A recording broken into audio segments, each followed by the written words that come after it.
Hello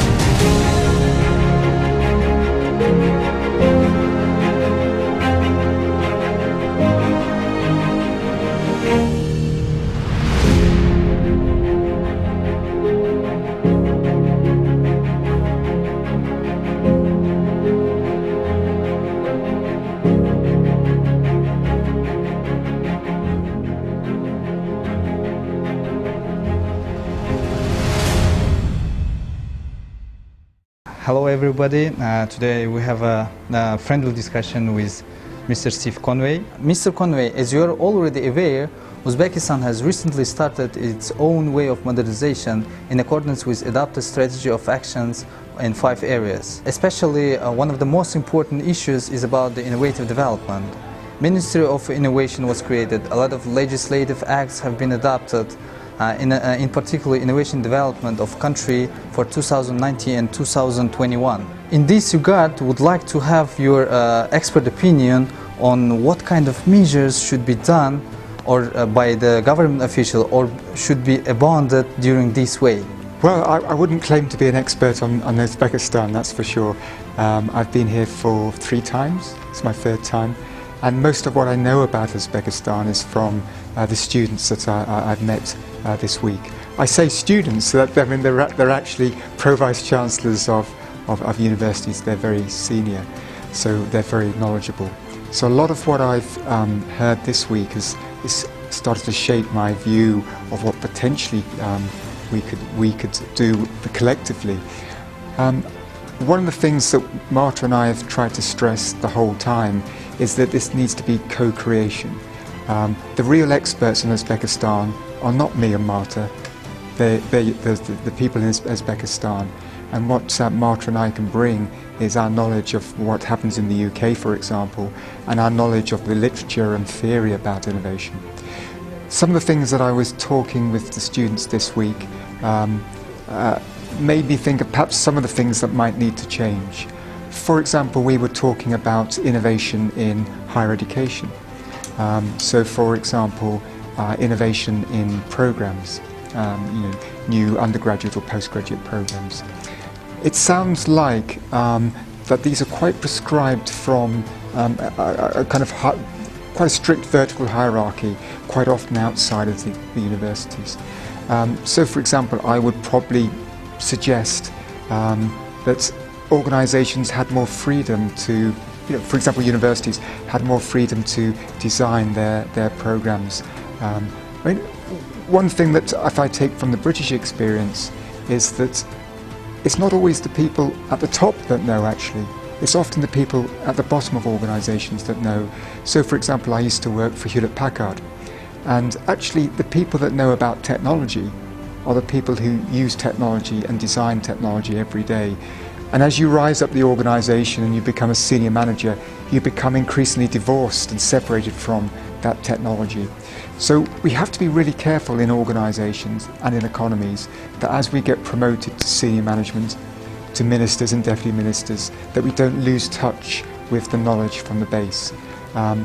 Because just because we're in a position of authority doesn't necessarily mean that we know what we need to know to make our decisions. So I think when we make decisions as senior managers or as deputy ministers, we need to take account of our experience, but also the knowledge and experience of those people around us. Thank you very much for your answer.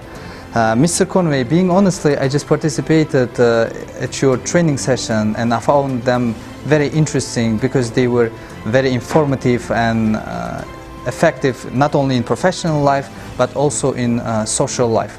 I remember during your session you mentioned the subject on radical and incremental innovation. Could you please describe its effect on real life? You may use the other countries' experience on that. Well, I think it's easy to think that there's a lot of radical innovation. So if you watch an advert on television for toothpaste or washing liquid, they always talk about radical changes. most of the experiences and most of the innovations that we experience as consumers are quite incremental, quite small changes. And actually very few radical changes come along. In our lifetime, I guess the internet, mobile phones have made radical changes in the way that we live.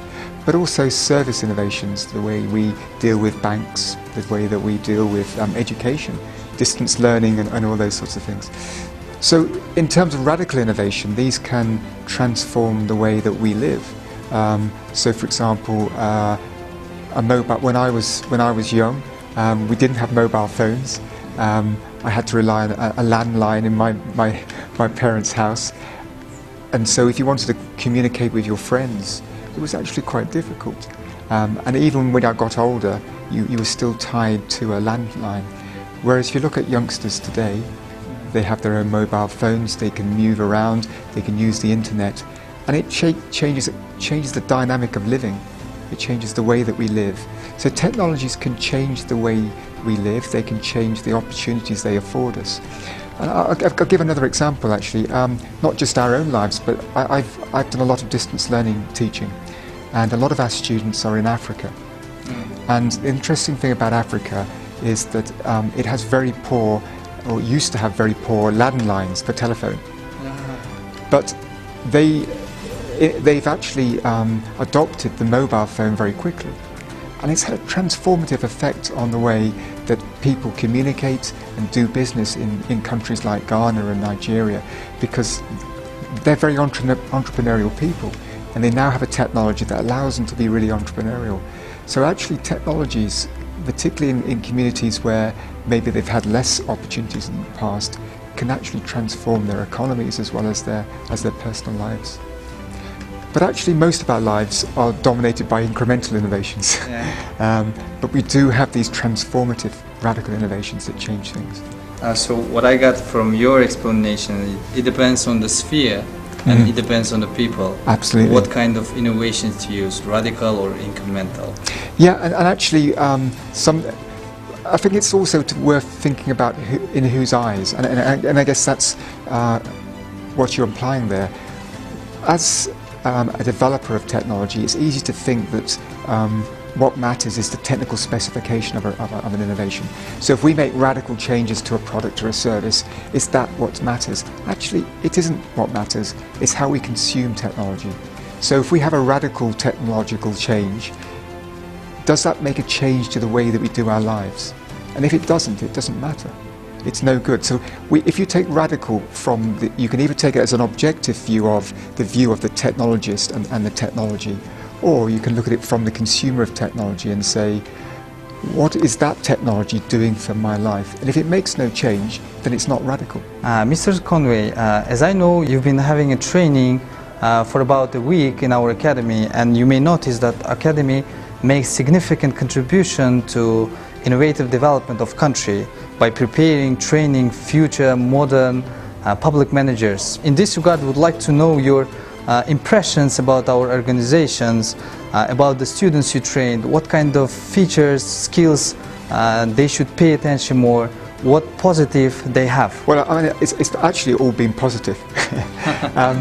So a couple of months ago, I spoke to some of your professors, and they helped me shape the program. So originally we had a design for a program, and we got some feedback from some of your professors about how we might change that, some of the themes that we might need to include. So for example, we hadn't included ways we might measure the system of innovation. So we changed that. We didn't have anything really on risk, so we've added that in. So I think my first positive aspect was actually we were able to suggest a kind of module, but then we were able to adapt it and improve it by the help from the academy. Whilst here, I mean, it's been fantastic. The facilities are fantastic, and the students are very, very good. I mean, I've been lucky enough to have a group of university pro-vice chancellors, very intelligent men and women, and from a very varied set of universities, some dealing with tourism, some dealing with basic science, some in the health sector. So it's been incredibly interesting for me, and it's been a learning experience. And for me, it's not really always about what I can teach. it's about also what I can learn. And I said this on day one, that these sorts of events should be about co-creation, because I don't have all the expertise and the knowledge. I have some knowledge, and the students, good students, also have knowledge and experience. And I think what has worked well this week is the opportunity to co-create. So tomorrow we have some deputy ministers coming from the Uzbek government, and they're going to be presented with a series of questions and recommendations from students, including those in my class. And what I hope I've been able to achieve is the facilitation of their ideas through presenting concepts and encouraging them. But the truth is, what we ended up at the end, and hopefully the questions that they'll present tomorrow, is from within them. I've helped to shape it. So going back to them, what kind of students are they? Very good. I've only had to shape, I've had to provide some models, some direction, a forum, but the content of what they're saying is from them, from their experience. And this is what I mean by co-creation, that we can co-create the questions and the direction which will hopefully shape things in the future. Thank you very much, Mr. Conway. It was very fruitful discussion. It was very nice to have you. Thank you. I hope that you will visit us next time. Yeah. We'll be waiting. Thank you very much. I'll be back in January. Yeah. Yeah, that's great.